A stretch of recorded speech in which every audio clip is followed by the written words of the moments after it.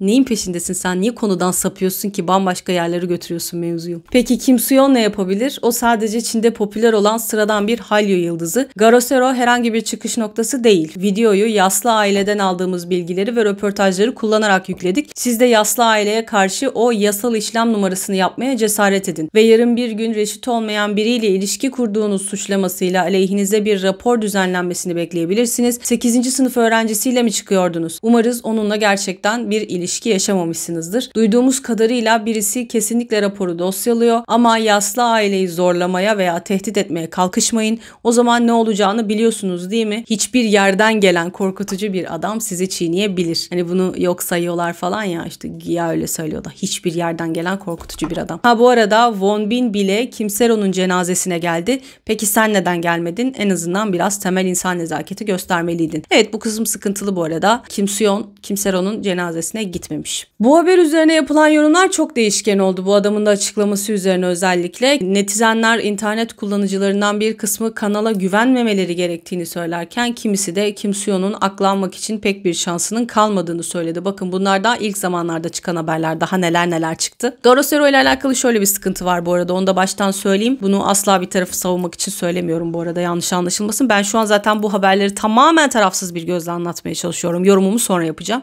Garosero önceki yıllarda bayağı davalık olan bir kanal ve bir kere de değil, bayağı defalarca kez davalık oluyor farklı isimlerden. Çünkü çok fazla çıkıp da böyle ünlülerle alakalı yorumlar yapıyorlar ve yalan yanlış, bazıları, bundan bahsetmiyorum. Bazıları bayağı yalan yanlış haberler. Hatta önceki videolardan birisinde anlatmıştım, bir YouTuber vardı, Tuzu Yang, mukbang videoları yapıyordu. Bu da mesela o kızla alakalı çok saçma sapan şeyler söylemişti. Kız bunu dava etti diye biliyorum. Dava açacağını söylemişti. Yani o yüzden bu adam da çok aslında sevilen bir figür değil Kore'de. Çok güvenilir birisi değil. Şu an sadece insanların bu adamın videolarını bu kadar çok takip etmesinin sebebi Kim Seron'un teyzesi olduğunu iddia eden o kadının yaptığı konuşmalar ve tabii ki ailenin de dahil olduğu o konuşmalar. Aksi takdirde emin olun, eğer onlar olmasaydı insanlar bu adamı bu kadar ciddiye almazdı. Devam ediyorum. Kore'deki skandalları az çok takip ediyorsanız böyle şeyler yaşandığında bir ismin geçmişte yaptığı her şey kurcalanır. Küçücük bir bakışı, küçücük bir hareketi, yaptığı küçücük bir röportaj, basit bir cümle bile tekrardan gün yüzüne çıkar ve insanlar bununla alakalı yorumlar yapar. Şu anda Kim Soo-yeon'un geçmişteki her şeyini didik ediyorlar ve ilk zamanlarda çıkan ilk haberlerden bir tanesi şuydu: kendisinden çok daha yaşça küçük olan birisiyle evlenme konusunda bir röportajda kurduğu bir cümle bayağı bir ortaya çıkıp konuşuldu. 30 Nisan 2013'te Secretly Gridley diye bir filmde rol alıyor ve o filmin promosyonları sürecinde yaptığı bazı konuşmalar, röportajlar var ve Kim Soo-yeon'a o zamanlar hayatla alakalı planları soruluyor. O da şöyle söylüyor: 24 yaşındayken geçimimi nasıl sağlayacağımı düşünürken bir hayat planı yaptım ve 36 ile 37 yaşları arasında evlenmeye karar verdim. Ama şimdi bu plana sadık kalabileceğimi sanmıyorum. Görünüşe göre evlilik takvimim biraz geriye atıldı.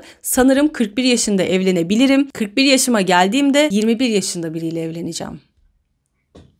Tabii ki de bu açıklama bayağı bir sıkıntı oldu insanlar tarafından. Yani o zamanlar muhtemelen çok ciddiye almadılar ama belki de ufak konuşulmuştur. Şimdi böyle bir şey ortaya çıkınca haliyle Kim Soo-yeon'a bayağı bir tepki gösterdi insanlar. Sonra bu sefer Kim Seron tarafını da araştırmaya başladılar. Kim Seron'un 2017'deki Kim Soo-yeon'la alakalı bir röportajda söylediği şeyler ortaya çıktı. Teyzenin iddialarına göre 2017 yılında da Kim Seron'la Kim Soo-yeon'un sevgili olduğu dönemler ve The Fact'te bir röportaj yapıyor o dönem Kim Seron. Soru şu: şimdi daha sıradan bir rolü denemek ister misiniz diyor. Kim Seron da şöyle cevap veriyor: hala karanlık veya ağır roller üstlenmek istiyorum. Ama tabii ki daha rahat olanları da denemek isterim. Hayatın bir kesitini canlandırmakla ilgileniyorum ve arkadaşlık veya romantik komedi hakkında K-dramalar yapmayı çok istiyorum. Küçüklüğümden beri insanlar bana hangi oyuncuyla çalışmak istediğimi sorduklarında Kim Soo-yeon'dan bahsediyorum. Benden 12 yaş büyük ama çok genç görünüyor değil mi diyor. Bir başka röportajda da, yine İlgan Sports'a verdiği bir röportajda da neredeyse aynı cümleleri kuruyor. Diyor ki belirli bir aktörle çalışmayı gerçekten düşünmedim. Romantik komedi konusunda emin değilim ama küçüklüğümden beri her zaman aktör Kim Soo-yeon'u çalışmak istediğim biri olarak seçtim. Birlikte bir projede çalışırsak eğlenceli olacağını düşünüyorum. Benden 12 yaş büyük ama çok genç bir hayat yaşıyor diye. Çok benzer yorumlar gerçekten. Haliyle insanlar da Kim Soo-yeon'un Kim Seron'u manipüle ettiğini, daha o zamanlardan bile Kim Seron'un sürekli ondan bahsetmesinin, bir de her röportajda benzer şeyler söylemesinin çok normal olmadığından bahsediyor. bahsettiler. Bu arada arka arkaya anlattığım için biraz laftan lafa atlıyormuşum gibi olacak ama mecburen hani bir de çıkan haberlerin sırasıyla anlatıyorum. Kim Soo-yeon'un şu an hali hazırda çekimlerine devam ettikleri Knock Off diye bir dizisi var. Jo Bo-ah ile başrollerini paylaştığı. İnsanlar hemen o dizinin peşine düştüler. Daha doğrusu akıbetini merak ediyorlar. Ne olacak acaba diye. Disney Plus'ta yayınlanacak dizi. Kim Soo-yeon'un Ocak ayında bir dergiye yaptığı bir röportaja göre zaten hali hazırda çoktan ilk yarısını tamamlamışlar Knock Off dizisinin. Mart ayına girdiğimize göre çekimlerin çok daha fazla ilerlediği tahmin ediliyor. Hatta tanıtımlarına bile başlamışlar çoktan. Fakat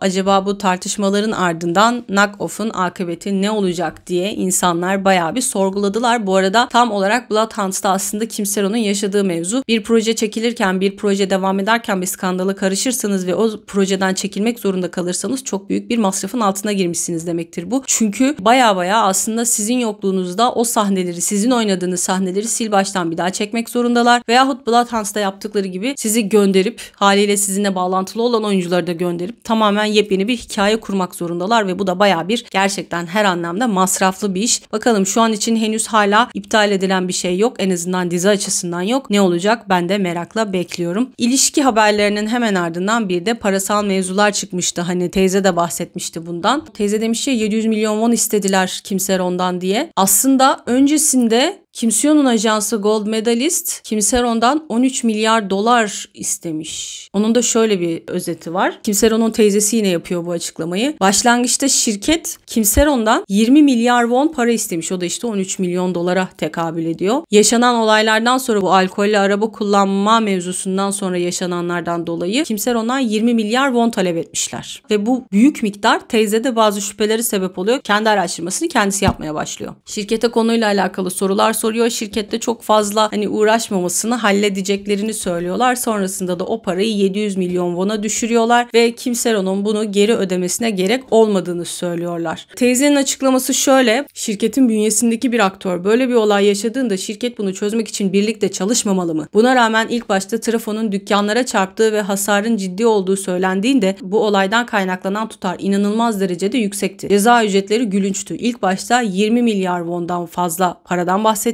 Çöken trafo tarafından hasar gören dükkanlarla ilgili olarak gerçekten araştırma yapmaya ve onları tazmin etmeye çalıştık ve aileyle birlikte bunu araştıracağımızı söyledim. Teyze diyor bunu. Ancak şirket beni engelledi ve sadece her şeyi halledeceklerini ve hızlıca çözeceklerini söyledi. Bir ebeveyn olarak şirketin bir planı olduğunu ve Sero'nun hatırı için aktif olarak yardımcı olacaklarını düşündüm. Bu yüzden işi onlara emanet ettik. Fakat bunun yerine tüm suçu bize yüklediler ve aniden 700 milyon won talep eden bir mektup gönderdiler. Onaylı bir bildirim göndermeleri için 3 avukat tuttular demiş. Garo Sero yine ortaya çıkıyor. O topluluk kısmında yine bir yazı paylaşıyor ve diyor ki daha büyük bir şeyi ortaya çıkarmadan önce o acılı aileden Kim Soo-yeon özür dilemeli. Açıklaması şöyle: aptal ve utanmaz Kim Soo-yeon yüzünden onu bugün tekrar ifşa etmekten başka çarem yok. Çünkü Başkan Yoon Suk-yeol'ün görevden alınmasına karşı çıkmak için çalışıyorum. Bu arkadaş bir yandan da haberci ya. Siyasi mevzularla da ilgileniyor. Başkandan kastettiği şey o. Dün yayını sonlandırmayı düşünüyordum ama Kim Soo-yeon asılsız bilgiler vermeye başladığı için bugün kısaca 2 fotoğraf paylaşacağım. 15 yaşında bir ortaokul öğrencisiyle çıkan Kim Soo-yeon bir daha asla Amerika'ya giremeyecek. Dünya yıldızı BTS bile Garo Sero'ya hiçbir şey söyleyemedi. Çinli yıldız Kim Soo-yeon hiçbir şey. Dün İlbe sitesinde birisi bunu yazmıştı. Başka bir YouTuber olsaydı Kim Soo-yeon'dan büyük miktarda para talep ederdi. Ancak Garo Sero bunu hemen yayınladı ve sadece 400 milyon won bağış aldı. Bu gerçek bir gazeteci. Birisi kendisi için böyle söylemiş. Garo Sero kirli para talep eden pisliklerden çok farklı bir seviyede. Umarım Kim Soo-yeon Garo Sero daha da güçlü bir şeyle geri dönmeden önce Kim Sero'nun yaslı ailesinden alenen özür diler ve çenesini kapatır. Lütfen umarım bu durum bugün sona erer çünkü Garo Sero Başkan Yoon Suk-yeol ve Kore Cumhuriyeti'ni korumaya odaklanmak istiyor demiş. Adam kendini ülkenin kurtarıcısı falan zannediyor. Bu arada diyorum ya, bu konulardan tamamen bağımsız, bu adamdan nefret ediyorum zaten. Olayların arkasından tabii ki ara ara belli aralıklarla yeni fotoğraflar ortaya çıkıyor. Yine bir tanesi de Kim Soo-yeon'un Kim Sero'nu yanağından öperken çekilmiş bir fotoğraf. Sonra Kore medyası Kim Sero'nun 2024'te Kim Soo-yeon'a gönderdiği bir mesajı açıklıyor. 19 Mart 2024 tarihli bir mesaj bu. Kim Sero'nun dava açmak yerine Kim Soo-yeon'dan borcunu ödemesi için ona biraz zaman vermesini istediği bir mesaj. Hemen okuyayım. Oppa, ben Seron. Bu Bugün şirketinizin beni dava ettiğine dair belgeyi aldım. Bana bolca zaman vereceğinizi söylediniz. Bu yüzden çok çalışıyorum ve geri dönüş yapmaya hazırlanıyorum.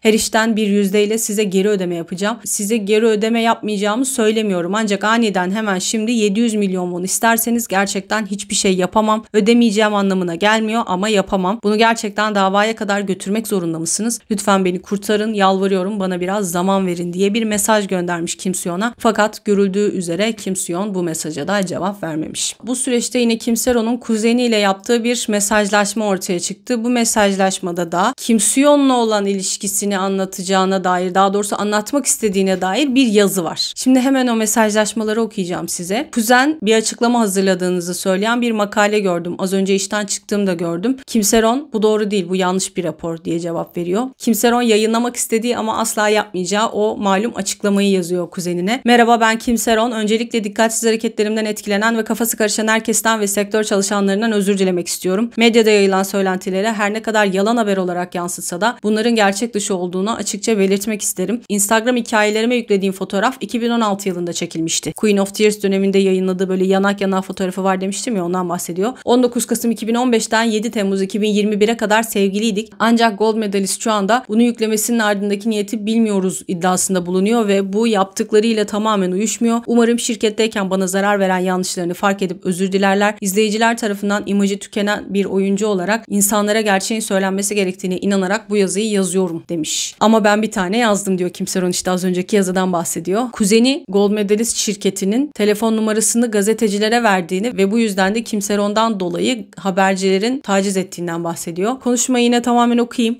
Güzel. Sanırım 4. paragrafta şirketle ilgili bir yazım hatası var. Tamam, teşekkürler. Kuzen diyor ki hayır ama numaramı nasıl verdiklerine aklım ermiyor. Kim Se-ron doğru mu diyor. Artık ne bu bilmiyorum. Peki açıklamanı biraz daha düzenledikten sonra yayınlayacak mısın diye soruyor kuzeni. Kim Se-ron da yapmayacağım, sadece yazdım diyor. Kuzen anlıyorum, Gold Medalist'in canı cehenneme, sonsuzca toza dönüşmeleri için dua ediyorum. Kim Se-ron ben de demiş. Böylece aralarındaki konuşmayı da yayınladılar. Sonra Gold Medalist 11 Mart 2025'te yine kısa ve öz bir açıklama daha yayınladı. Garo Seron'un canlı yayınını izledik ve şu anda bununla nasıl başa çıkacağımızı tartışıyoruz. Hala söyleyecek ek bir şeyimiz yok. Bir şeyler organize ettiğimizde size haber vereceğiz demişler. Yani aslında bundan sonrasında da bir açıklama var, sonda anlatacağım. Ona kadar hep böyle aynı pozisyondayız. Aynı şeyleri söylüyoruz. Fikrimiz değişmedi gibi açıklamalar yapıyor Gold Medalist. Disney Plus dizisi Knock Off'ta şu anda Kim Soo-yeon başrolde oynuyor demiştim ya, yayınlanmadı ama çekimlerine devam ediyorlar. Programda hiçbir değişiklik olmayacağına dair bir açıklama paylaşıyor Disney Plus. Yani şu an için yoluna tam gaz devam ediyor kendisi. Sadece fark şu, ilk sezonun Nisan ayında yayınlanacağı duyurulmuş fakat şirket yayın tarihi ve basın toplantısı takviminin henüz doğrulanmadığını açıklamış. Sonra tabii ki de herhangi bir olay yaşanır, dispatch olmaz mı? Dispatch yine olaya dahil oldu ama düşündüğümden daha az dahil oldu. Yine de onu yayınladığı haberi de size anlatacağım. Öncelikle o da şirketin Kim Se-ron'dan o 700 milyon won'u talep ettiğini ve ödemezse ceza vereceklerini, daha doğrusu mahkemeye vereceklerini açıklamış. O da söylemiş. Se-ron'un şirkete ulaşma çabasını ve hatta Kim Soo-yeon'a mesaj attığını, yalvardığını o da anlatmış. Hatta galiba o mesajı Dispatch ortaya çıkarmış. Öyle diyorlar. Dispatch'in şöyle bir artısı var bilgi olarak. Daha Kim Se-ron hayattayken ona ulaşıyorlar. Mesaj atıyorlar ve Kim Se-ron da onlara cevap veriyor. Şöyle bir diyalog geçiyor aralarında. Numarayı tanımadığı için Kim Se-ron kimsiniz diye soruyor. Dispatch diyor ki ben Dispatch muhabiri Kim Soo-jong. Mesajlara cevap vermiyordun. Bu yüzden bunu Kakao Talk üzerinden gönderiyorum. Şu anda sohbet etmek senin için zor mu? Hani müsait misin gibi bir şey galiba. Kim Se-ron evet zor. Bana ulaştınız ancak istediğiniz yanıtı sağlayamadığım için üzgünüm. Dispatch nasıl hissettiğinizi anlıyorum. Bir yerden bahsediyor. Ondan gelen raporu gördünüz mü? Bir açıklama yayınlayacağınızı söylediler. Bir açıklama bekleyebilir miyiz? Hayır, hiçbir zaman bir açıklama yapacağımı söylemedim. Bir açıklama yayınlamanın gerekliliği konusunda yanlış bilgilendirilmiş gibi görünüyorlar. Kim Se-ron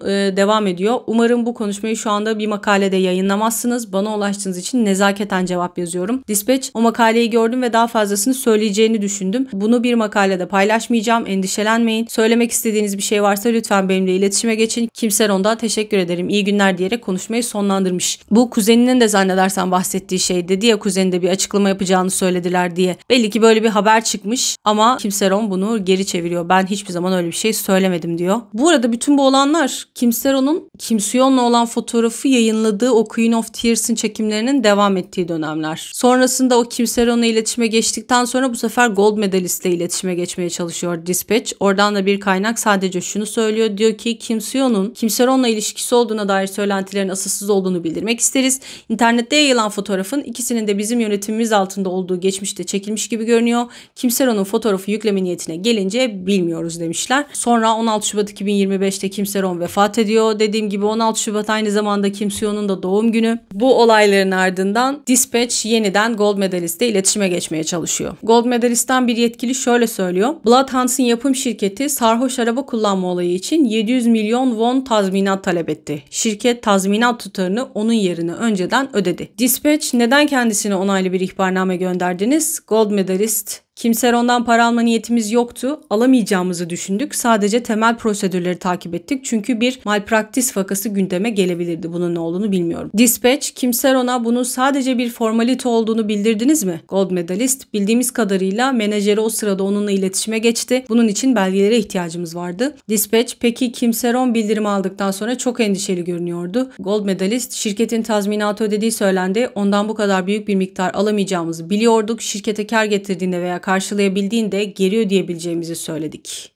Yani burada da Dispatch diyor ki Gold Medalist ile Kim Seron'un söyledikleri bağdaşmıyor. Arada farklar var diyor. Dispatch sormuş yine Kim Seron kazası için ne kadar tazminat ödedi? Gold Medalist kazaya karışan Kim Seron'un arabası tamir edilemedi. Bu yüzden kullanılmış bir araba olarak satıldı. Bu yaklaşık 35 milyon won idi. O zamandan beri hiçbir para almadık demiş. Yani sadece arabayı satıp ondan aldıkları parayı almışlar. Onun dışında hiçbir para almadık Kim Seron'dan diyorlar. Bir de artı olarak Dispatch'in şöyle bir açıklaması var. Kim Seron Gold Medalist'e ödeme yapabilmek için elinden gelen her şeyi yapmış. Elindeki her şeyi satmış. İşte zaten arabasını şirket satıyor. Elden çıkarabildiği tüm dönüştürülebilir tahvilleri satarak varlıklarının çoğunu elden çıkarıyor. Sonunda da yaklaşık 200 milyon won topluyor. Ama hani bunu ödediyse eğer şirket çıkıp da neden sadece arabayı sattık onun parasını aldık bir daha da para almadık diyor bilmiyorum. Ve 12 Mart itibarıyla da o 700 milyon won'un aslında kazadan kaynaklı bir para olmadığını söylüyorlar. Yani kaza yapıp etraftaki binalara elektrik trafosuna çarptığı için vermiş olduğu zarardan kaynaklı bir ceza olmadığını, Netflix dizisi Bloodhounds'ı yarım bırakmak zorunda olduğu için dizinin yapım şirketinin onlardan istediği para olduğu ortaya çıkıyor o 700 milyon won'un. Daha sonra da 15 Mart 2023'te Gold Medalist LKB ve Partners diyor. LKB ve Partners hukuk firmasını yasal temsilci olarak atıyor ve Kim Seron'a 680 milyon won'u geri ödemesini talep eden resmi bir belge gönderiyor. Aynı zamanda bu hukuk firması da Başkan Yoon Suk Yeol'ü görevden alma davasında ulusal meclisi temsil etmesiyle de biliniyormuş. Garosero'da konuşan adam bu şirketi çok suçluyor, bu hukuk firmasını. Onları öldürdü falan diyor böyle. Neden Gold Medalist ve Kim Seon'u bir kenara bırakıp diyeceğim ama onları da suçluyor ama özellikle neden bunlara odaklandığını anlayamamıştım.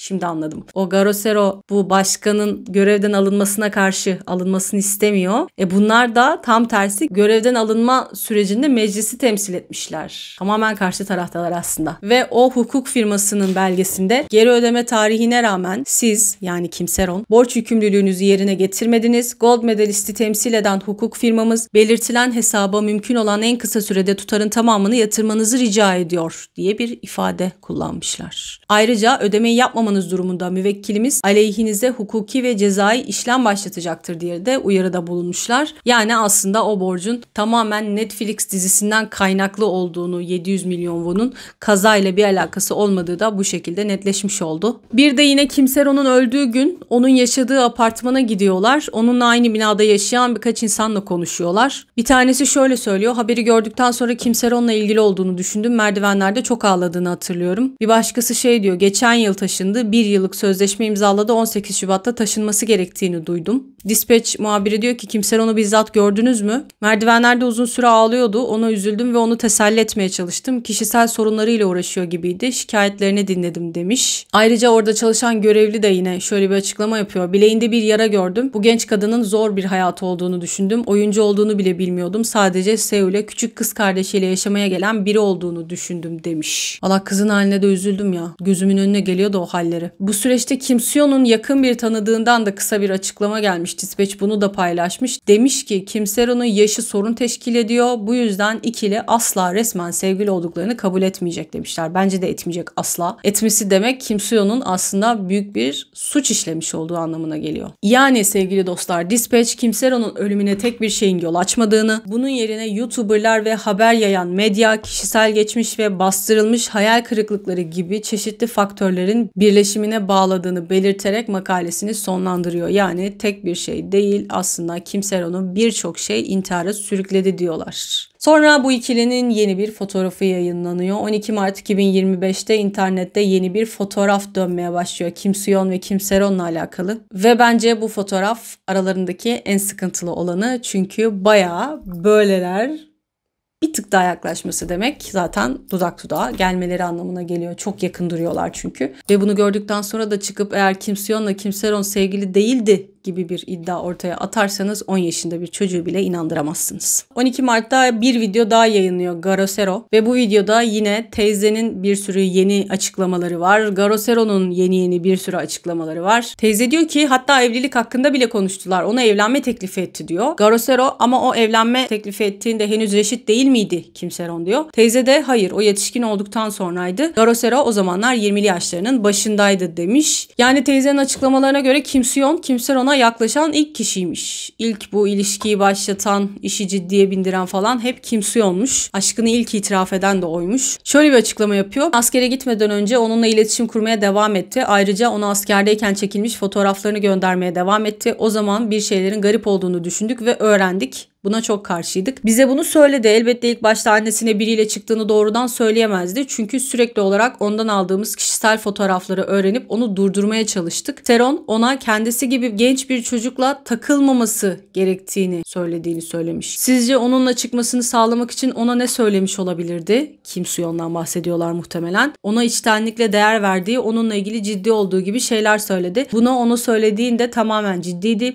Elbette annesi onun çok daha büyük olduğunu biliyordu. Ona kendisiyle uğraşmamasını, şaka yapmamasını söyledi. Bunu biliyoruz çünkü Seron bize daha sonra söyledi. Şirketi kurduğunda onu sevdiği için ona bakacağına söz verdi. Sanki onun sorumluluğunu alacakmış gibi bundan bahsetti. Bu yüzden sözleşmesi sona erdiğinde YG'den ayrıldı. Normalde insanlar ajans ararlar ama o oraya gitti çünkü zaten çıkıyorlardı demiş. Bunların ardından Kim Seon'un Kim Seron'a Paris'teyken göndermiş olduğu bir kartpostal ortaya çıkıyor. Kartpostalda şöyle yazıyor. Seronero. Seronero'dan bahsedeceğim. Paris'te bir içki içtim. Bir hediyelik eşya dükkanından bir kartpostal aldım ve bir kalem aldım. Sana sürekli sızlanmaya devam edeceğime söz veriyorum. Seni seviyorum Seronero. Beni çok gururlandırıyorsun Seronero. Çok harikasın ve sonsuza dek özür dilerim. Neyden özür diliyor bilmiyorum. 2019 11.01 YouTuber Kim Paris. Bu tamamen takma isimle yazılmış bir kartpostal. Ne kendi adı yazıyor ne kızın adı yazıyor. Diyeceksiniz ki ne alaka? Bunu Kim Seon'un Kim Seron'a yazdığını nereden biliyoruz? Tabii ki de hemen internet kullanıcıları bunu da araştırdılar. 2016 yılında Kim Seron Twitter'da bir görsel paylaşıyor ve üst kısımda da Seronero yazıyor. Yani aslında bu Kim Seron'un kullanmış olduğu bir takma isim ve o fotoğrafı paylaştığı sıralarda da henüz 16 yaşındaymış. Bu arada Kim Seon'un da tıpkı kartpostalda yaptığı gibi kendi ismini yazmak yerine böyle kendine küçük küçük takma isimleri koyduğunu öğreniyoruz. Mesela Milano'dayken hayranlarına Bubble'dan attığı bir mesaj var. Onun da altına Kim Milano yazmış. Mesela kıza da Kim Paris yazmıştı. Diğer örnekler şöyle. İşte Kim geri dönecek. Merhaba, tanıştığıma memnun oldum. Bugün sizi çekim setinden selamlıyorum. Kim Waiting Pink falan. Kim soyadı olunca haliyle devamını da kendince şirin olduğunu düşündüğü eklemeler yapıyor. Merhaba, ben Kim Hamhung Chasa. Sizi selamlıyorum. Yaz geldi, herkes sağlıklı kalıyor mu? Bunlar hep Kim Seon'un hayranlarına yazmış olduğu kısa kısa mesajlar. O yüzden de insanlar o kartpostaldaki yazının Kim Seon'a ait olma ihtimalinin yüksek olduğunu söylüyorlar. Bu arada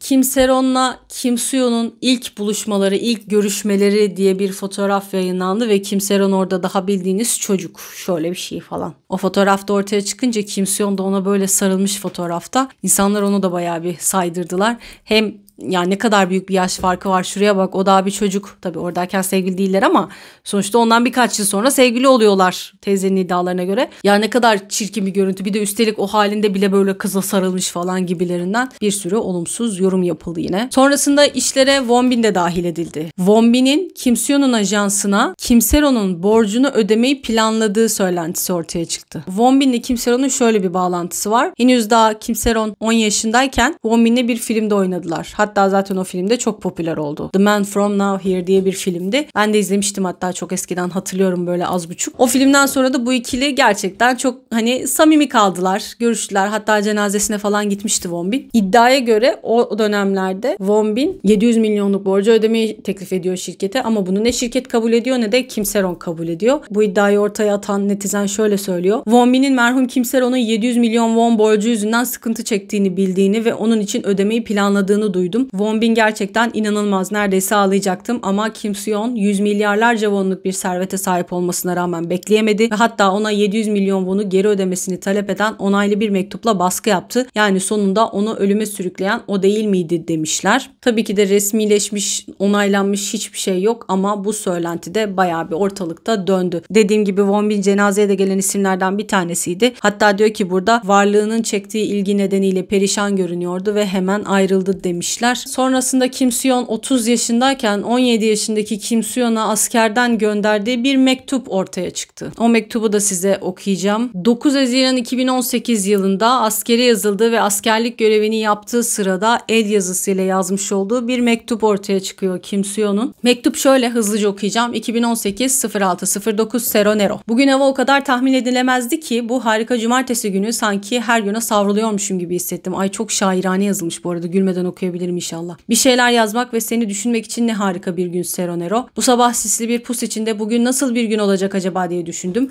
Bu hissin etkisinde kalarak hemen karaoke'ye gittim ve Shin Seung-ho'nun birkaç şarkısını denedim. Hepsini mahvettim. Onu utandırdığım için başım derde girdi. Belki bir saat kadar sonra güneş parlamaya başladı. Cildimle oynayan aynı güneş. Bu bir işaret diye düşündüm. Bu yüzden biraz yağ aldım. Helikopter pistine çıktım. Her iki tarafımı da bronzlaştırdım. Bir saat sonra artık dayanamadım çünkü çok sıcaktı. Sonra biraz öğle yemeği yedim ve şimdi Heart Signal 2'nin tekrarlarını izliyorum. Yarışmacıları destekliyorum. Dışarısı tekrardan karardı. Çok geçmeden fırtınalı bulutlar tutundukları her şeyi bırakıp her türlü garip sesi çıkarmaya başladılar. Vay canına, bugün eğitim görevinde olmadığım için çok mutluyum diye düşündüm.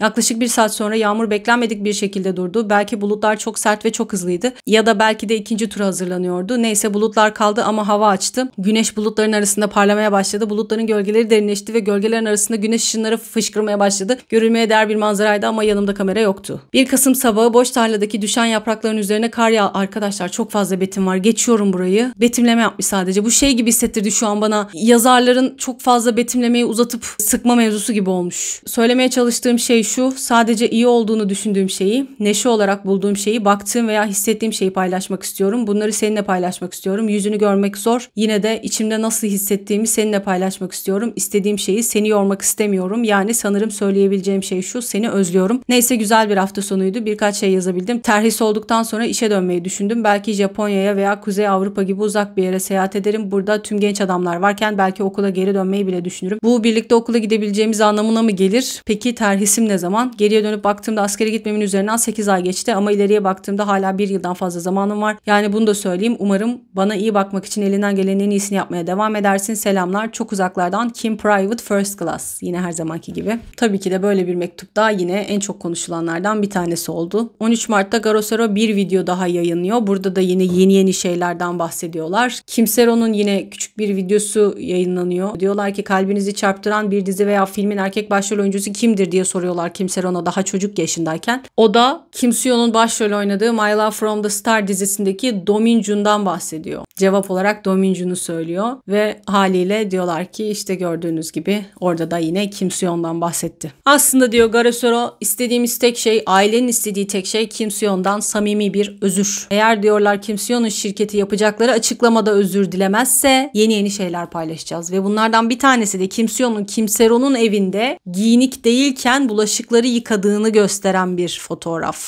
Ve tabii ki yeni birçok ek materyali de ifşa edeceğiz diye diğer tarafı tehdit ediyorlar. Teyze ile alakalı yeni bilgiler çıktı. Şöyle bir şey söylediler. Dediler ki bu teyze Kim Ser-on'un öz teyzesi değil. Aslında Kim Ser-on'un annesinin uzun süreli yakın arkadaşıymış. Kim Ser-on'un kuzeniyle konuştu, işte kuzeninden aradı, kuzenini geri aradılar dediğimiz bir kuzen vardı ya, o kuzen de aslında bu kadının kızıymış. Yani öz teyze olmadığını ama öz teyze kadar yakın olduklarını söylüyorlar ve Kim Ser-on'un ona zaten teyze diye hitap ettiğini söylüyorlar. Yani bir nevi yakın aile dostu aslında bu kadın. Sonra Kim Ser-on'un teyzesiyle yeni bir röportaj yapıldı. O da yine yeni şeyler söyledi. Ben yine hızlıca okuyacağım teyzenin açıklamalarını. The Fact'in sorusu şu. Öncelikle eski Ajansı'nın gönderdiği onaylı belgede belirtilen 700 milyon won tutarındaki tazminat tam olarak neyi kapsıyor? Teyze, alkollü araba kullanma kazasından sonra Seron kendi parasıyla ve şirketin yardımı olmadan bozuk trafo ve yakındaki dükkanları, onarımları dahil olmak üzere hasarların tüm maliyetlerini karşıladı. Geri ödeyebileceği her türlü kaynağı tüketti fakat kalan miktarı ödeyecek bir yolu yoktu. Bildiğim kadarıyla Netflix dizisi Bloodhounds'ın yapım şirketinin kaza nedeniyle uğradığı maddi kayıp yaklaşık 700 milyon wondu. Bu miktar resmi olarak şirket tarafından geri ödenmiş olarak kaydedilirken Seron'a göre Kim Soo-yeon'un kendisine şahsen borç verdiğini söyledi. Bu arada yine devam edeceğim The Fact'in röportajına ama yine bu konuyla alakalı Hanguk Kyungjae de istenen paranın tamamen dizinin şirketiyle alakalı olduğunu onaylayan bir haber, bir yazı paylaşıyor. O yazıda da önemli bilgiler var, mecburen okuyacağım. Başlangıçta dizinin yapım şirketi 7 milyar won talep etmiş. Fakat Kim Seron bizzat kendilerini ziyaret edip diz çökerek hoşgörü talep ettikten sonra nihai anlaşma 700 milyon won'a düşürülmüş. Aslında Bloodhounds'ın yapım ekibi Kim Seron'un kazası nedeniyle senaryoyu revize etmek zorunda kalıyorlar. Ayrıca çekimler 2 ay uzatılıyor ve bu da 1 milyar won'un üzerinde bir kayba yol açıyor. Projenin genel itibarına verilen zararı göz önüne bulunduran sektör içerisinden kişiler yapım şirketinin başlangıçta talep ettiği 7 milyar won'un mantıksız bir miktar olmadığını ve nihai anlaşmanın 700 milyon won'a düşürülmesinin Kim Seron'un durumunu oldukça anlayışla karşıladıklarını gösterdiğini belirtiyorlar. Böylece bir ek açıklama yapmış oldum. The Fact'in teyzeyle olan röportajıyla devam ediyorum. The Fact'in sorusu: Kim Seron gold medaliste imza atan ilk ünlüydü. Kim Soo-yeon'u saymıyorlar çünkü zaten şirketi beraber kurdukları için. Fakat yönetim sözleşmesini yenilemekten vazgeçti ve ona onaylı bir belge göndererek parayı geri ödemesi için baskı yaptı. Sizce kazadan sonra neden bu yaklaşımı benimsediler? Teyze, Seron'un kazada kusurlu olduğu inkar edilemez. Ancak 3 hukuk firması avukatının isimlerinin bulunduğu onaylı bir belge göndererek mali imkanları olmayan genç bir kadından 700 milyon won ödemesini talep etmek aşırıydı. Geri dönme şansının düşük olduğunu belirlemiş olabilirler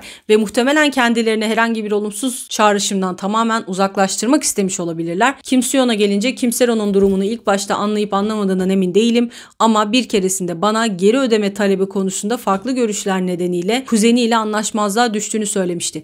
Kuzen dediği şey de Kim Soo-yeon'un kuzeninden bahsediyorlar. Şirketi kuzeniyle açtı demiştim ya. Bu Seron'dan parayı isteme mevzusu konusunda kuzeniyle Kim Soo-yeon'un ters düştüğünden bahsediyor teyze. Yani daha doğrusu Kim Soo-yeon bir keresinde öyle söylemişti bana diyor. Kim Seron ve Kim Soo-yeon'un bir zamanlar ilişki içinde olup olmadıkları konusunda çelişkili iddialar var. Gerçek nedir diye soruyorlar. Teyze, hangi ebeveyn ölen çocuğu hakkında yalan söyler? Gold medaliste transfer olmasından hemen önce ilişkilerini öğrendim. Yaş farkı tipik bir romantik ilişki olarak adlandırılamayacak kadar büyük olsa da kesin olan bir şey var ki birbirlerine karşı karşılıklı hisleri vardı. Seron YG'den gold medaliste geçtiğinde aralarında özel bir bağ olduğunu iddia etti. Yine de ne kadar ünlü olursa olsun o zamanki önemli yaş farkı doğal olarak ailesini endişelendirdi ve buna karşı çıkmaktan başka çareleri yoktu. En yürek parçalayıcı şey Seron'u acısıyla tam olarak kucaklayamamamız ve destekleyememiş olmamızdır. Hayal kırıklığına gelince gold medalistin bizi ne kadar hayal kırıklığına uğrattığını ifade etmeye bile başlayamam. Ebeveynlerinin muhalefetine rağmen Seron'u kadroya aldılar. Kim Soo-yeon onun tüm sorumluluğunu üstleneceğim, bu yüzden endişelenmeyin diyerek ebeveynlerine şahsen güvence verdi. Sonra tabii arka arkaya bu kadar şey çıkınca gold medalist bir açıklama daha yaptı. Kim Soo-yeon hakkında ortaya atılan asılsız söylentileri çürütmek, yanlış açıklamaları ve kayıtları düzeltmek için önümüzdeki hafta tam bir açıklama yayınlayacağız. Uzun bekleme süresiyle yorgunluğa neden olduğumuz için özür dileriz. Lütfen bunu anlayışla karşılayın çünkü bu sürekli bildirim yayınlarını önlemek içindir demiş. Yani biz bilerek sessiz kaldık ama bir basın toplantısı yapacağız ve her şeyi açıklayacağız demişler. Sonra Kim Soo-yeon'un gönderdiğini iddia ettikleri mektuptaki ve kartpostaldaki yazılarla Kim Soo-yeon'un olduğuna emin olduğumuz yazıları karşılaştırdı fanlar. 2020 yılında bir kozmetik markasının yeni yüzü olan Kim Soo-yeon'un hemen fotoğrafının yan tarafında eliyle yazdığı bir mesaj var. O mesajda da şöyle yazıyor: merhaba, ben Cos RX, ne zor bir isim bu da. Cos RX'in modeli Kim Soo-yeon. Lütfen Cos RX ile daha parlak bir yarın için sabırsızlanın gibi bir yazı var. Bir de 2013'te yazdığı bir yazı var. Her birini bu mektuptaki ve kartpostaldaki yazıyla karşılaştırdılar. El yazısı aynı mı diye. Bence aynı.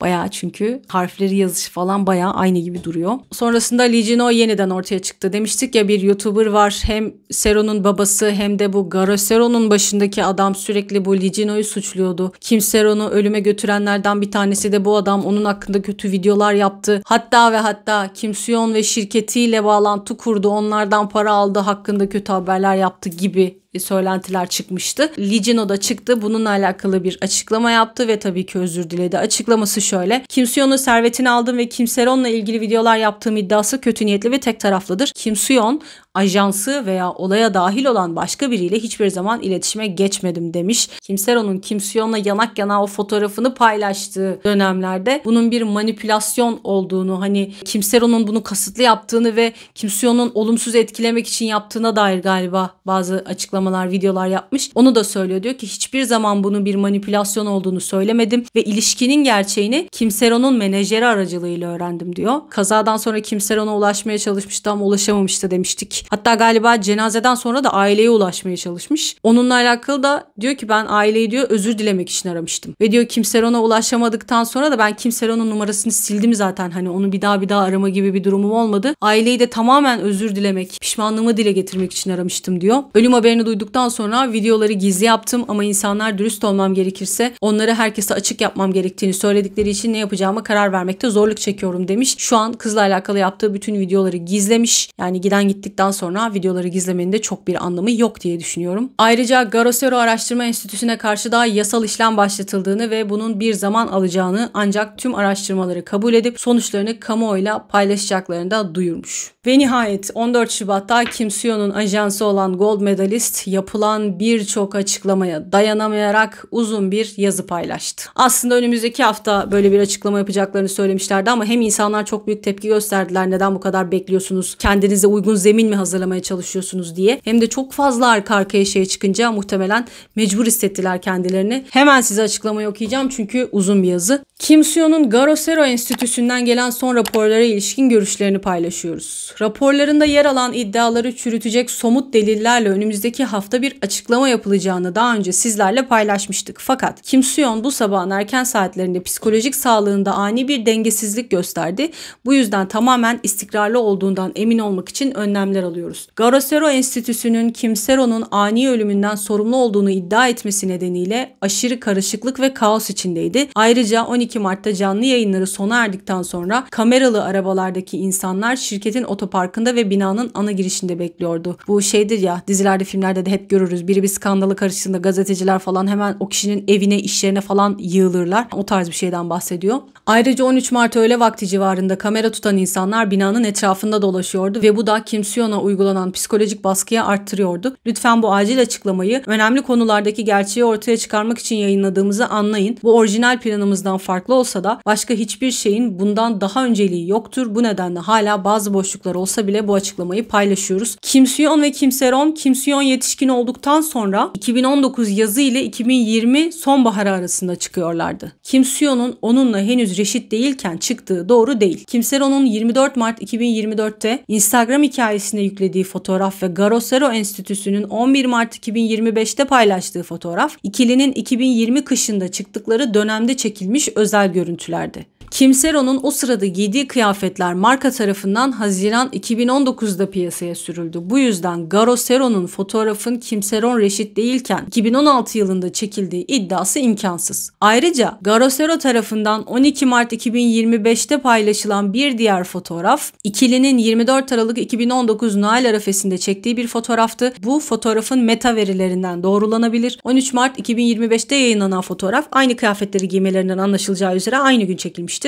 Garo Sero Enstitüsü tarafından Kim Soo-yeon'un Kim Seron'la küçükken çıktığı iddiasıyla paylaşılan tüm fotoğraflar Kim Soo-yeon yetişkin olduktan sonra çekilmiştir. Bu fotoğrafların 2016'da çekildiği iddialarının hiçbir temeli yoktur. Bunun nedeni ikilinin o sırada çıkmamasıdır demişler. Kim Soo-yeon'un askerdeyken Kim Seron'a yazdığı mektup, yakın arkadaşlarına gönderdiği mektuplardan sadece biriydi. Mektubun içeriğinden de anlaşılacağı üzere Kim Soo-yeon askeri yaşam tarzına uyum sağlamaya çalışıyordu ve mektubu yakın arkadaşlarına ordudaki günlük hayatını anlatmak için için kullanıyordu. Seni özledim ifadesi askerlerin yakın arkadaşlarına kullandıkları neşeli bir ifadedir. Ancak Garosero ikilinin 2015'ten beri çıktığını, Kimseron yetişkin olduktan sonra çekilmiş fotoğrafları kullanarak ve bunların Kimseron'un küçük olduğu zamana ait olduğunu iddia ettiler. İkilinin çıkmaya başladıktan sonra Kimseron'a gönderilen kartpostalı kullanarak askeri mektubun aynı zamanda bir aşk mektubu olduğunu iddia ettiler. Kimseron'un 2016'dan beri alenen kullandığı takma adı Sero Nero yalnızca ikisinin aralarında kullandığı bir takma admış gibi gösterildi. Kimseon'a ilişkileriyle ilgili çok fazla eleştiri yöneltiliyor. İki yetişkin arasındaki ilişki özel bir konu olsa bile birçok kişi tarafından sevilen bir kişi olarak Kimseon'un hayatının kamusal alanda olmasını beklemek doğaldır. Şu karışık bir cümle açıklayayım. Ünlü bir kişi olduğu için Kimseon'da, hatta Kimseron'da böyle şeyleri insanların konuşması normaldir. Herkes tarafından konuşulması normaldir. Fakat Garosero'nun raporu nedeniyle çok sayıda asılsız iddia ve yanlış bilgi gerçekmiş gibi yayılıyor. Yayınlarına çıkan ve çok sayıda asılsız iddiada bulunan muhbir, teyzeden bahsediyorlar, Kimseron'un ailesinin bir parçası olduğunu belirtti. Fakat bir medya kuruluşuna göre aslında o Kimseron'un annesinin sadece bir tanıdığı teyzesi değil. Gerçeği çarpıtıyorlar ve kimliği bile doğrulanamayan bir muhbirin birkaç fotoğrafına ve bilgisine dayanarak söylenti yayıyorlar. İki kişinin son derece kişisel özel bilgilerinin başkaları tarafından zorla ifşa edilmesi ve hem Kim Suyon hem de ölen Kimseron'un özel hayatlarının çok sayıda söylenti ve spekülatif raporla birlikte tartışılıyor olması son derece acı verici. İki kişinin özel hayatları Garosero tarafından ifşa edildikten sonra seçimleri hakkındaki çeşitli kamuoyu görüşlerinin kaçınılmaz olduğuna inanıyoruz. Ancak iki yetişkinin rızasıyla çıktığı ve ayrıldığı geçmiş başkaları tarafından çarpıtılıyor ve sayısız yalan hala yayılıyor. Bir kişinin özel hayatı yüzünden tüm bunlara katlanması inanılmaz derecede acı verici. Ayrıca ölen kişinin özel hayatını araştırmak onuruna hakarettir diyerek bu kısmı tamamlamışlar. Daha yazı devam ediyor. Sonrasında istenen parayla alakalı da yine açıklama yayınlıyorlar. Garosero Enstitüsü'nden gelen raporlara göre Kim Suyon, Kimseron'u ölüme sürükleyen bir kötü adam olarak tasvir edildi. Garosero, gold medalistin Kim Suyon'un ajansının Kimseron'a sarhoş araba kullanma kazasından kaynaklanan borçlarını ödemesi için baskı yaptığını iddia etti. Ayrıca Kim Suyon'un ondan yardım istediğini fakat onun onu görmezden geldiğini ve bunun da sonunda aşırı bir karar almasına yol açtığını iddia ettiler. Fakat bu doğru değil. O zamanlar gold medalist ödeyemediği kalan borçlarını karşıladı. Gold medalist Kimseron'la oyunculuk sözleşmeleriyle ilgili ceza ücretleri ve sarhoşken araba kullanma kazasından etkilenen işletme sahiplerine tazminat gibi çeşitli mali yükümlülükleri çözmek için çalıştı. O zamanki toplam ceza yaklaşık 1,14 milyar won tutarındaydı. Ajans Kimseron'un yükünü azaltmak için çaba sarf etti ve Kimseron'un ciddi şekilde hasar gören aracını tamir edip satmak da dahil olmak üzere çeşitli yollarla kalan tutarı yaklaşık 700 milyon won'a düşürmeyi başardı. Bir ihbarcının Garosero'ya yaptığı iddianın aksine ajans aracını elinden almadı ancak borç yerleşim sürecinin bir parçası olarak satışını kolaylaştırdı. Çabalarına rağmen olaydan sonra oyunculuk kariyerine devam etmekte önemli zorluklarla karşılaştı ve nihayetinde kalan borcunu ödeyemedi. Sonuç olarak gold medalist artık mali yükümlülüklerini yerine getiremeyeceğini belirledi ve borcunu Aralık 2023'te bir zarar olarak yazdı. Ajansın 1 Nisan 2024 tarihli denetim raporu tüm borç tutarının kötü borç gideri olarak sınıflandırıldığını doğruluyor. Bu süreç gold medalistin yasal prosedürleri takip etmesini gerektiriyordu. Eğer kurum ceza ücretlerini keyfi olarak karşılamış olsaydı yöneticilere emanet görevini ihlal etmekle suçlanabilirdi. Bunlar artık yasal konular. Dahası eğer kurum uygun belgeler olmadan ona borç vermiş olsaydı belirli bir kişiye yasa dışı faydalar sağladığı düşünülebilirdi. 2024'ün başında bir muhasebe denetimi sırasında kurum Kimseron'a karşı iddialarının nasıl ele alacağına karar vermek zorundaydı. Hukuk ve muhasebe firmaları kurumun herhangi bir tahsilat çabası göstermeden borcu silmesi durumunda bunun haksız bir muafiyet olarak görülebileceğini, şirkete zarar verebileceğini ve yöneticiler için yasal sorunlara yol açabileceğini söyledi. Bu yüzden onun kurtarılamaz bir mali sıkıntı içinde olduğunu göstermemiz gerekiyordu. Bunu kanıtlamak için kurum ona resmi bir bildirim gönderdi. Bu onu geri ödemeye zorlama girişimi değildi. Borcun resmen silindiğini teyit etmek için bir prosedür adımıydı. Ayrıca borcu affedilirse feragat edilen tutar üzerinden hediye vergisi ödemek zorunda kalma riski vardı. O zamanlar ajanstan ayrılmıştı ve borcuyla ilgili yeterli yasal bilgiye sahip değildi. Bu da onu konuyla ilgisi olmayan Kim Suyon'a ulaşmaya yöneltti. O zamana kadar ikisi 4 yıldır ayrıydı. Mesajını aldıktan sonra gold medaliste durumu sordu. Herhalde Kim Suyon sormuş. Ajans ona konuyla ilgili tam yasal anlayışa sahip olmayabileceği için uzman görüşü olmadan yanıt vermekten kaçınması gerektiğini söyledi. Ajans yanlış anlaşılmaları önlemek için için konuyu profesyonelce ele alacaklarına dair güvence verdi. Daha sonra 26 Mart 2024'te yasal temsilcileri ajansın geçmişteki desteği için takdirini dile getirdi ve zararları ödeme sorumluluğunu kabul etti.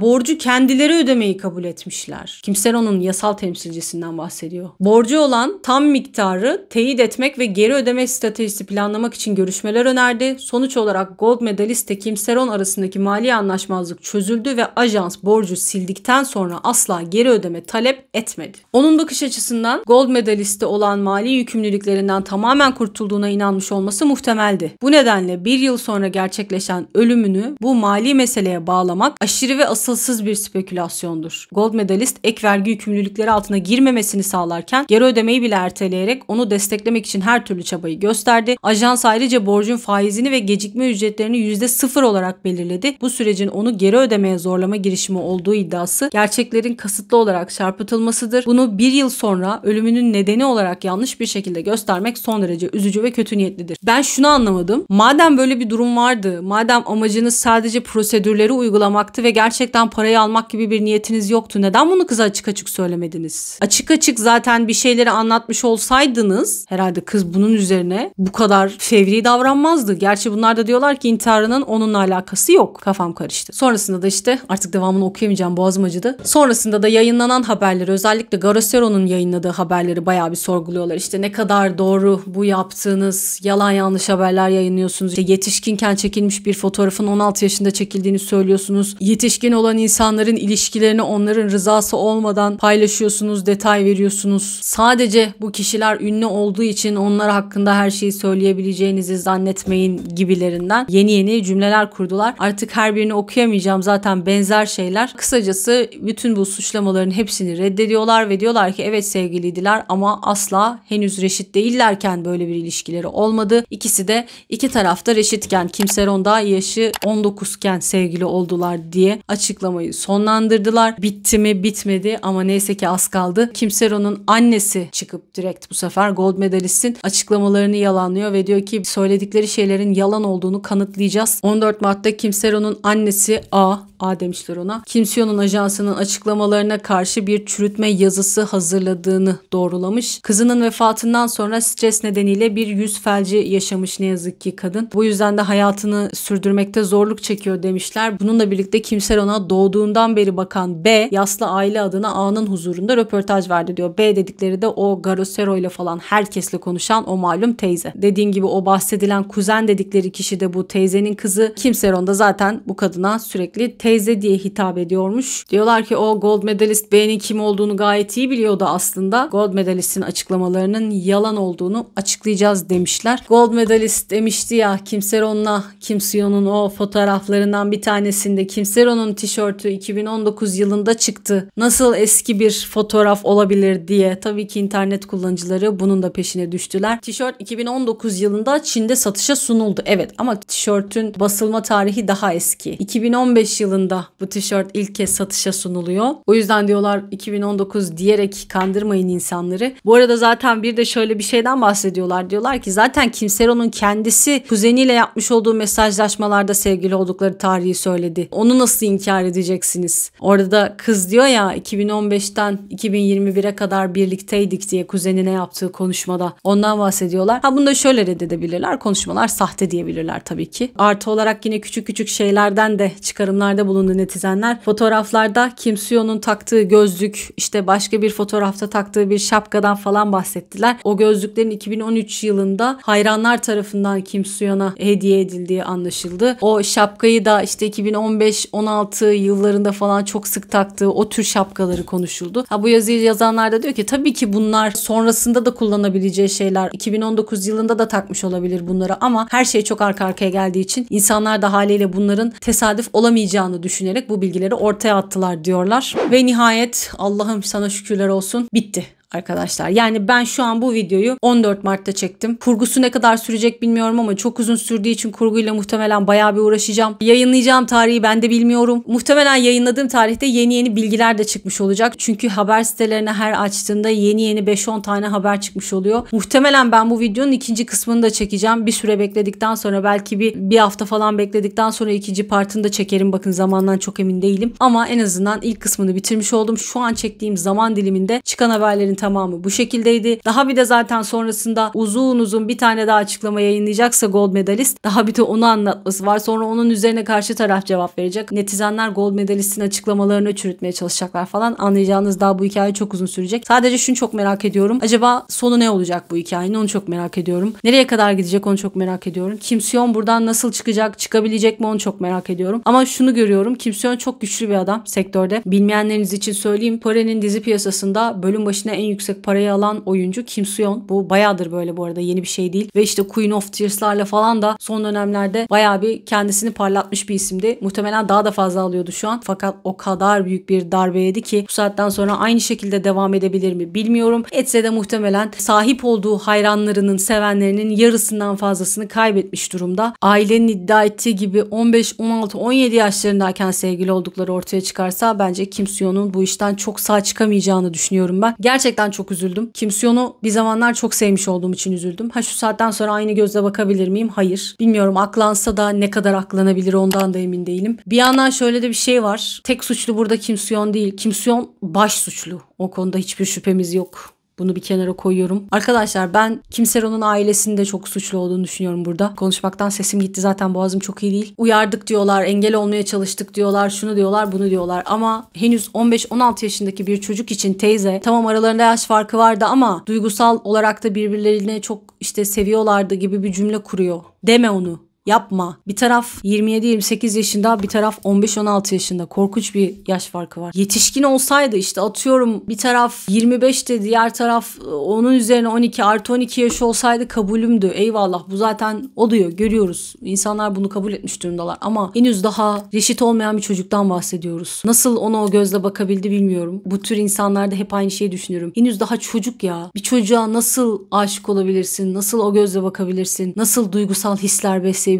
İğrenç bir şey. Gördüğüm kadarıyla yapılan açıklamalardan, çıkan kanıtlardan yola çıkarak konuşuyorum. Hepsini açıklayabilirsin ama dudak dudağa neredeyse olan fotoğrafı açıklayamazsın ve bunlar da hakikaten henüz daha yetişkin değilken olduğu ortaya çıkarsa, netleşirse hiçbir kaçarın yok yani. Bu senin pedofili olduğunu gösteriyor. Pedofili bir suç olduğu için de muhtemelen bundan ceza alacak. Şu an için dediğim gibi bazı markalardan geri çevrilmiş durumda. Hatta bir tanesi Prada galiba. Prada yolları ayırdıklarını açıklamış daha yeni. Hala devam edenler var. Enteresan bir şekilde. Kim Soo-yeon çok güçlü ama dediğim gibi. Önümüzde Lee Byung-hun gibi bir örnek var. Jong Woo-sung muydu? Öyle bir örnek var. Onları da görünce Kim Soo-yeon'dan da çok emin olamıyorum. Atıyorum belki bir süre kaybolur ortadan. Sessizliğe gömülür 1-2 yıl. Sonra tak diye görürüz ki Kim Soo-yeon geri dönmüş. Yeni bir projede rol almış. Ve garip bir şekilde buluyorlar da yer kendilerine. Şu anda bu arada daha hali hazırda hiçbir etkinliğine de ara vermediler. Yani mesela dizisi devam ediyor Knock Off. Onun haricinde 1-2 program, etkinlik falan, zartürt birkaç şey varmış. Onlara devam ediyor. Good Day'in çekimlerine katılıyordu. G-Dragon'un programı olan. Zannedersem ona da yine katılmış. Katılmayacak dendi ama katılmış. Sesim gitti bu arada, farkındayım. Su da içemiyorum maalesef Ramazan'dan dolayı. Onda da bence şunu düşünüyorlar. Biz eğer kendimizi geri çekersek, etkinliklerimizi, projelerimizi iptal edersek insanlar haklı olacaklar. Haklı olduklarını düşünecekler. O yüzden biz inatla hiçbir şey yokmuş gibi davranalım ki haksız duruma düşmeyelim diye düşünüyorlar herhalde. Bana öyle geldi en azından. Ve nihayet bu şekilde de Kim Soo-yeon ve Kim Se-ron olaylarının en azından bir kısmını anlattığım videonun sonuna geldim. Dediğim gibi sonrasında yeni çıkan haberleri de ben yine hepsini bir araya toplayıp anlatacağım. Bu tam 24 sayfaydı. Bazı kısımlarını artık atlaya kısalta anlatmak zorunda kaldım. Beni izlediğiniz için teşekkür ediyorum. Tekrar ediyorum. Eğer gelip de hadsiz, saçma sapan, hakarete varan yorumlar yapanlar olursa onların yorumlarını hiç tartışmaya girmeyeceğim. Rica ediyorum sevgili takipçilerim. Sizler de tartışmaya girmeyin. Boş verin. Ben zaten onları gördüğüm anda direkt yorumlarını kaldıracağım. O şekilde kaldırdığımda da bir daha benim kanalımda hiçbir şekilde yorum yapamıyorlar. Aynısını yapacağım. Tabii ki de dozunda düzgün eleştirilere de her zaman açığım. Şimdiden teşekkür ediyorum. Alt tarafta birbirinizi kırmadan, dökmeden güzelce eleştiriler, yorumlar yaparsanız da çok mutlu olurum. Bunu özellikle rica ediyorum. O zaman beni izlediğiniz için teşekkür ederim. Videoyu beğendiyseniz alt kısımdan beğene tıklamayı, kanala hala abone değilseniz abone olmayı lütfen unutmayın. Hype puanı vermeyi unutmazsanız da çok sevinirim. Yepyeni haftalarda, yepyeni videolarla görüşmek üzere. Hoşça kalın.